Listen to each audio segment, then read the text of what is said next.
បាទបងប្អូននេះខ្ញុំធ្វើកំប៉ុស្តដាក់គល់ក្រូចថ្លុងបងប្អូនលេមកគោខ្ញុំមានកាកស្ករម្កានហើយនឹងមានជីត្រីបងប្អូនកាកជីហើយនឹងមានជីផ្លែឈើហ្នឹងដាក់លាយគ្នាឲ្យទៅបានច្រើនមុខបងប្អូនអើយនេះមានខ្ជូងកាម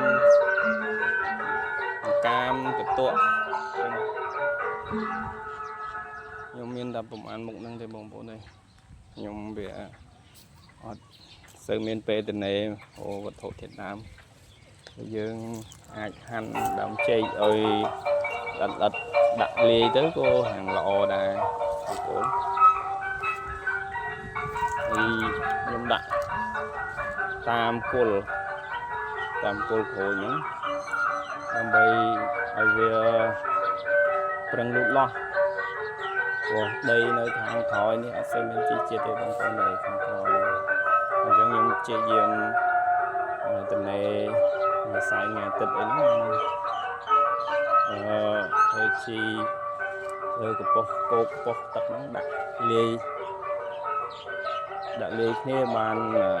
អាចវាធំធាត់ឡើងលឿនបានអញ្ចឹងបងប្អូននេះដើមនៅខាងក្រោយមួយជួរខាងក្រោយខ្ញុំទៅដាំដែរដើមនៅខាងមុខហ្នឹងគឺបានផលបដាមហើយបងប្អូនវីដេអូខ្ញុំមានតែប៉ុណ្្នឹងទេ